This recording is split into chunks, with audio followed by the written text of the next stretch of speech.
pero el polito país y todo eso, hay muchas especies que podrían estar, porque de pronto no tienen la capacidad de llegar ahí por la conectividad que puede existir o no, pero no se pueden establecer y no se mantienen porque no tienen las condiciones de hábitat necesarias. Entonces ahora les voy a mostrar ya más comparativo y en un margen más amplio de cómo puede afectar la estructura a la diversidad con el proyecto Más Bosques para Medellín, que básicamente hicimos 3 tratamientos, o sea, 3 diferentes hábitats. El bosque de referencia, ¿sí? Aquí 3 bosques diferentes de Medellín. Una zona de transición que tiene rastrojos, o sea, que tiene algo más esta tiene mucha más heterogeneidad, pero este tiene algo también como un pisito por aquí y algunos arbolitos, ¿sí? Y tenemos unos ambientes súper simples, que es donde estaban los potreros que luego se van a reforestar, pero en el momento del primer muestreo estaban totalmente simples, o sea, es una zona nada de heterogeneidad. Y vamos a ver cómo responde la diversidad de aves a eso. Este es un análisis que se llama rarefacción, que toma en cuenta la riqueza y la abundancia. Tenemos acá la riqueza, pues digamos, el número de especies, y acá tenemos la acumulación de especies. Para que no se enreden, simplemente miren qué tan arriba están estas curvas y cómo se relaciona con la estructura del hábitat. Entonces yo acá tengo RNA, son las zonas más simples, ¿sí? Transición son las zonas más o menos simples, o sea estas, las intermedias, y los bosques, pues obviamente, los más heterogéneos. Y en esta gráfica vemos cómo las zonas más simples tienen menos diversidad a las zonas más complejas, y de hecho se ve la transición. Entre más complejo, más heterogéneo, más diversidad. ¿Sí? Ese es un caso acá en Medellín, en los bosques que les contaba. Entonces este es el ejemplo que les acabo de mostrar acá, de los Más Bosques para Medellín, y esto es como se ve un análisis de rarefacción en uno de los sitios de los proyectos de áreas de protección urbana en Medellín, o sea, que son parques, como les digo, menos complejos, menos heterogéneos. Ese creo que es de la Somadera. ¿Cuál es la diferencia entre estas dos? Si ven, o sea, acá todos se diferencian, o sea, digamos que tienen atributos, más diversidad, y aquí los tratamientos que tenemos, que eran básicamente una zona de la regeneración mixta, que era donde hay plantas que se siembran y otras cosas que se dejan. Otra zona era pastos arbolados, que son pastos y arbolitos entre el pasto. Y bueno, o sea, son 3 estructuras que son más o menos parecidas.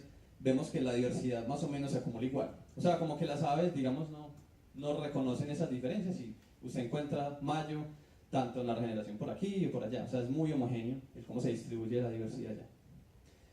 Y ya para crear asociaciones un poquito más complejas, pero sigue siendo más o menos lo mismo, les muestro un análisis de Bray Curtis, que es básicamente cómo se relaciona la diversidad de un sitio con otro. Entonces aquí es los resultados de Más Bosques para Medellín, que es los mismos que les decía, bosque, transición y regeneración.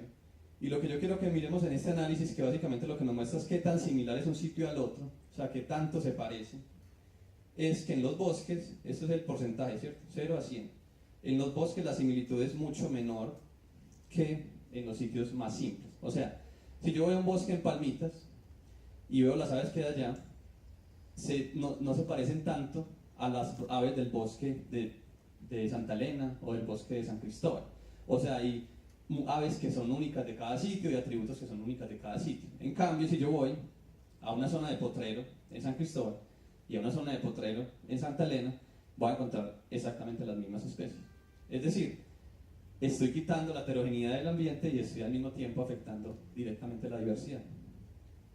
Y también lo podemos trabajar con ejemplos en el mismo proyecto, donde yo voy a analizar, digamos, la familia Tiranidae, los atrapamoscas, Traupidae y Hirundinidae como indicadores negativos o positivos de qué pasa cuando yo le cambio esa estructura al hábitat. Entonces, por ejemplo, la familia Tiranidae, aquí está, en la línea rojita es el número de individuos y el número azul el número de especies, que es la diversidad, pues.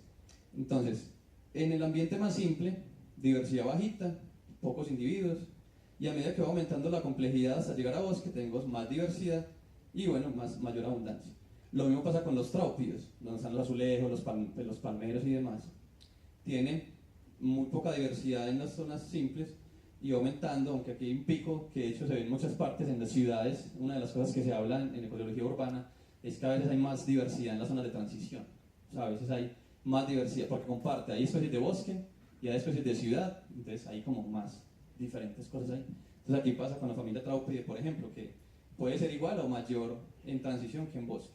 Y ahora el indicador negativo, las golondrinas. Si las golondrinas son animales que forrajean, o sea, se alimentan en el aire, entre más zonas abiertas mejor, hay más individuos, y se ve básicamente es una sola especie que encontramos, pero entonces eso no cambia, y vemos que en las zonas más simples hay muchísimas golondrinas, y en las zonas más complejas hay menos golondrinas, y de hecho ya no hay golondrinas en el bosque, en Palmitas no encontramos ni una sola golondrina en el bosque.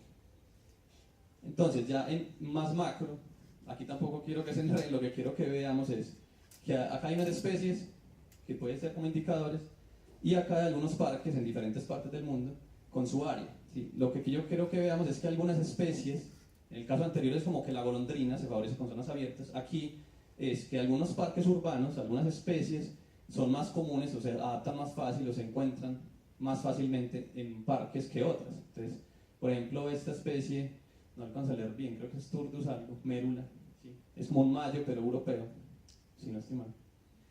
Está casi que en cualquier parque, en muchas partes del mundo, ¿sí? Entonces digamos que hay especies que se pueden adaptar más fácil a la urbanización que otras. Ahora, otro efecto, o sea, ya hablamos del tamaño, el efecto del tamaño, hablamos del efecto de pronto qué tan lejos está algo, puede tener más diversidad, ¿no? Y también hablamos del efecto de la heterogeneidad, entre más heterogéneo, más diversidad. Aquí ya hablemos de otro factor que es muy inherente a nosotros, que es la perturbación humana. O sea, nosotros no solamente cambiamos el paisaje, cambiamos el hábitat, hacemos o no hacemos parques, más grandes, más pequeños, sino que también nuestras actividades afectan de otra manera, digamos, el comportamiento y otras cosas de las aves. En este caso, un ejemplo muy famoso, este es Slavercorn y Boer-Visser de la Universidad de Leiden en Holanda, donde muestra el efecto del ruido, el ruido de las ciudades.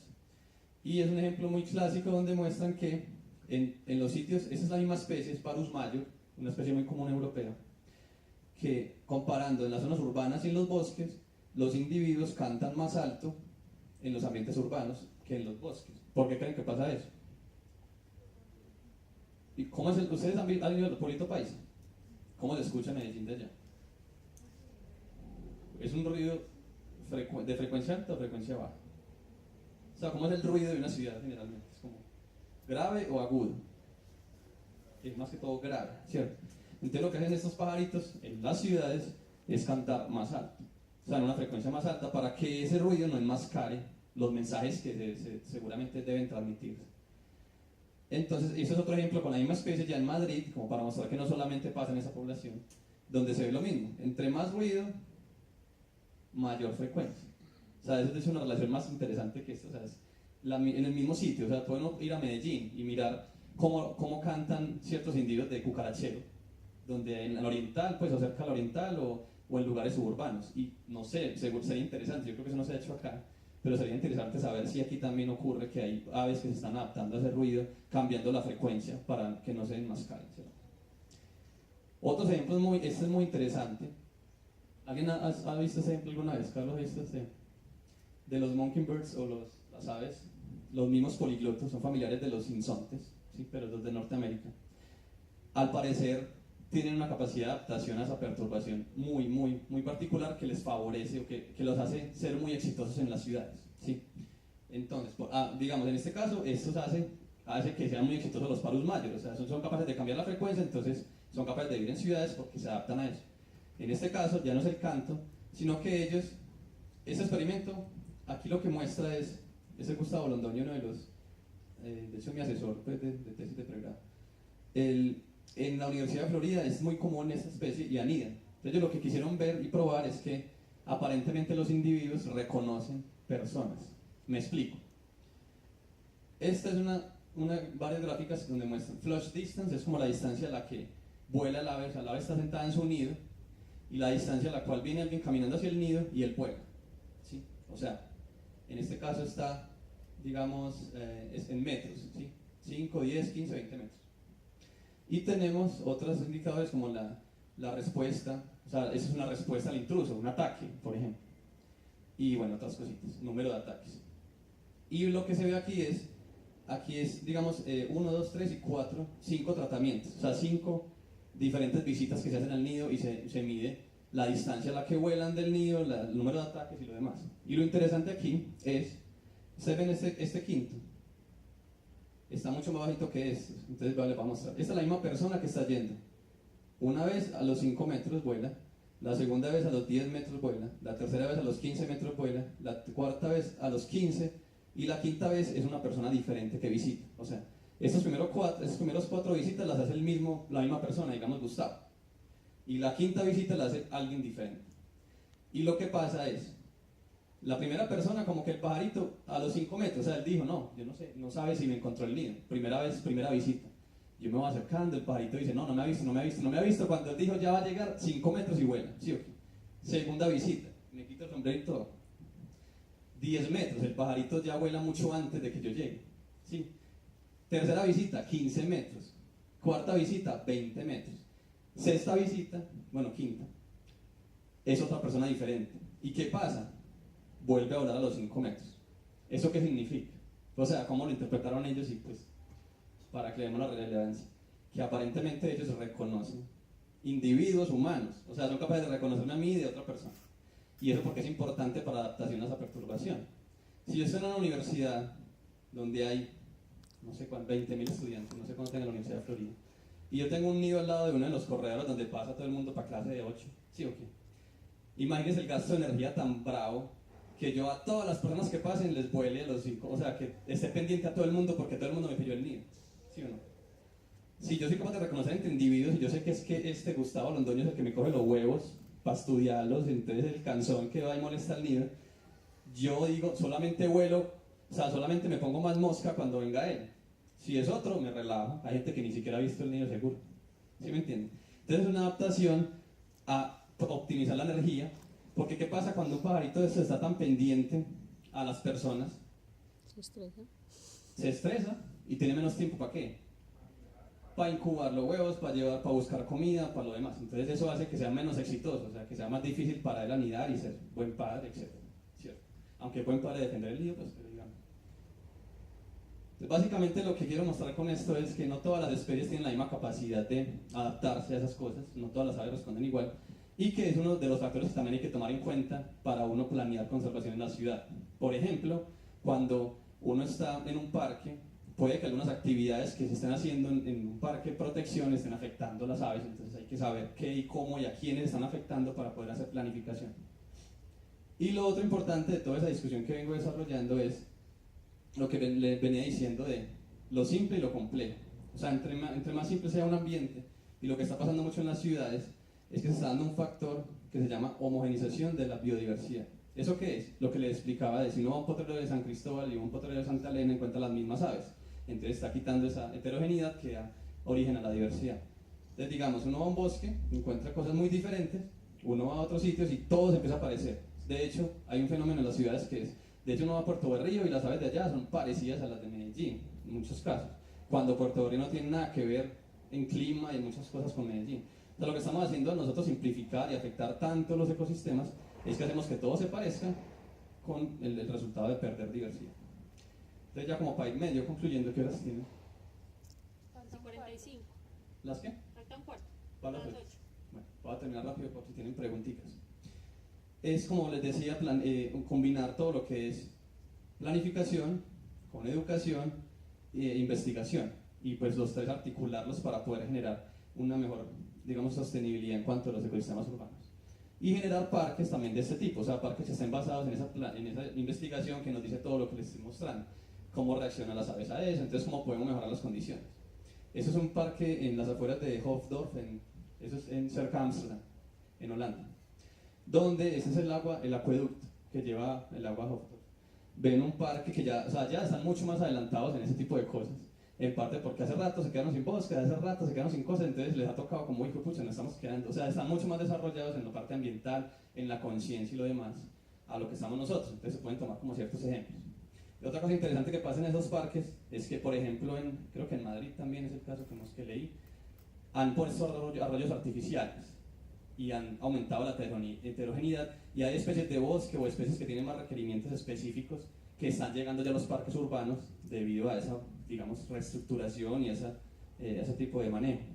Entonces, por ejemplo, allá en este parque que es cerca a la ciudad, pues Amsterdam en realidad no es muy grande, pero de todas maneras no es lejos esto de allá, y ven aquí que se mantienen ciertos hábitats pues diferentes, unas zonas con árboles, otras zonas con arbustos, y uno encuentra para allá muchas cosas, y encuentra unos ciervos, se encuentran un montón de cosas, Y no solo lo importante es que aumenta la diversidad y ese tipo de cosas, sino, por ejemplo, esa mi mamá, pues que no tiene mucha idea, ella vive en la ciudad, ella nunca tuvo mucho contacto con la naturaleza, y uno va a este parque y uno ve cisnes, y ve ciervos, y ve no sé qué, entonces eso vuelve a decir lo que les digo, trata de recuperar el vínculo de las personas con la naturaleza y hace que las personas se vuelvan sensibles y entiendan la importancia de eso y sean conscientes y traten de conservarlo. Entonces digamos que aquí vemos una niña pasando cerca a un cisne, bueno, o sea, todo eso hace que las personas se sensibilicen y ayuda a recuperar ese vínculo que les digo, que esté más conectado con la realidad. O sea, no estoy diciendo que esos iconos sean malos, o el que le gusta el Medellín bacán, pues lástima que pierda tanto, pero bueno, yo no soy hincha de ningún equipo. Pero lo que quiero decir es que no está mal el tener esos iconos, ¿sí? La bandeja paisa, la feria de las flores, todo eso es bonito. Pero de alguna manera tampoco podemos olvidarnos de una cosa que creo que es mucho más importante y que eso nos define más, como la diversidad de aves y todas esas cosas. Entonces, el mensaje principal es que hay que buscar la manera de recuperar el vínculo y no solamente depende de los biólogos y de los políticos, sino de todo el mundo. ¿Por qué? Porque al hacer esto y al recuperar la conciencia, de hecho en un parque pueden apadrinar especies, la gente que vive alrededor del parque empieza a generar conciencia y a cuidar más el parque, a generar actividades más relacionadas con, o sea, que estén mejor, que sean más sostenibles con la diversidad. Y empiezan a haber unos casos, estos son casos ya en Estados Unidos, de una experiencia que tuve allá con migratorias, pero una cosa que me pareció interesante fue que la gente allá, o sea, vive de una manera súper consciente, muy diferente a nosotros, o sea, tienen esa responsabilidad ambiental en cada una de las casas. Una de las cosas importantes, por ejemplo, esta es la casa de los Melmans, el director de Nature Conservancy, y tiene un panel solar gigante en el techo de su casa. En verano allá es muy largo, hay mucho sol, y él incluso en verano le devuelven plata, o sea, él produce su propia energía con los paneles para la casa, y a veces genera más energía, él está conectado al sistema eléctrico de Albuquerque, que es la ciudad donde él vive, y entonces a él le devuelven plata los de la empresa de energía, porque él está proveyendo energía a los vecinos, por ejemplo. Entonces, otro ejemplo es esta es la casa del jefe mío en Estados Unidos que se llama Steve Ferrin, donde ese tiene un paraíso para las aves, él se enamora de las aves. Entonces les pone el agua y un montón de cosas y algunos comederos y tiene el jardín súper heterogéneo. Entonces ustedes paran en la ventana de él y eso llega de cuánto pájaro hay allá, pues él vive en Los Álamos. Y otra cosa muy bacana que me parece a mí que facilita mucho el entendimiento de las interacciones que hay con la naturaleza en una casa cualquiera, es una huerta casera. Entonces esta misma casa de los Melmans, cultivo de tomate, ellos producen su propio tomate, los conservan y bueno. Y todo eso, digamos, el hecho de estar cultivando, el hecho de estar viendo las aves, genera otra vez ese vínculo directo que tenemos y que de alguna manera por esa forma de ver el mundo lo habíamos perdido y permite y facilita mucho esos comportamientos que ayudan a que las cosas mejoren, ¿cierto? De hecho, ha habido soñadores, como este arquitecto, Wasim Melki, que se soñó un proyecto en Beirut, una de las ciudades más grises del mundo, donde los edificios, o sea, eso es una simulación, o sea, así no es Beirut, ¿cierto? Beirut es esto, pero sin lo verde. Y él lo que se sueña es generar formas, porque eso también tiene que mirarse de la arquitectura, porque no se dañen los techos, etc. Para generar que esos océanos que les hablaba ahorita no sean solamente lugares inhóspitos, sino que también ayuden en esa conectividad y que generen hábitats. Y no solamente esto ayuda a las aves y a los animales y a las plantas, sino que hay más oxígeno, ¿sí? Que disminuye la contaminación y que la gente tiene también un contacto más directo con la naturaleza, entonces pierde menos ese vínculo que es tan importante pues tener claro. Y eso es lo mismo pues como en la misma simulación, ya como se veía desde arriba, la ciudad de Beirut como es ahora y la ciudad de Beirut como podría ser según esta ensoñación, que pues de hecho explican con modelos muy particulares de cómo se puede hacer, o sea, él cree en este modelo. Básicamente para terminar es recuperar esta misma foto que me parece muy ilustrativa de lo que les vengo hablando, que Medellín la veamos no solo como esa ciudad, ¿sí? Sino como un ecosistema del cual hacemos parte todos y cada uno y que nuestros comportamientos particulares, no sé si tenemos una huerta en la casa, si tenemos comportamientos relacionados con eso, si le dedicamos un ratico al día a pensar cómo yo puedo disminuir mi impacto, seguramente a veces puede generar un efecto cascada, que el vecino se contagia, que los amigos me ven haciéndolo y podemos generar una masificación, una revolución verde, sí, que permita mejorar las condiciones de las ciudades y hacerlas de hecho centros de conservación y educación, que como les digo, tiene una influencia no solamente aquí, sino en los embalses, en los sitios donde se cultiva y todo lo demás, como que esa misma presión. Nosotros tenemos el poder, solo que no nos hemos dado cuenta, o sea, el poder de de lo civil, de cada uno hacer sus cosas bien y hacer un efecto de cascada donde esto se pueda ver como una realidad mucho más coherente con la naturaleza. Básicamente eso es lo que quería compartir, es muy sencillo. Ojalá pues hayan disfrutado la charla y si tienen alguna pregunta. Más que pregunta, es un comentario acerca de la historia del Valle de Aburrá. Llegaste a el Valle de Aburrá en un libro del padre, del hermano Daniel.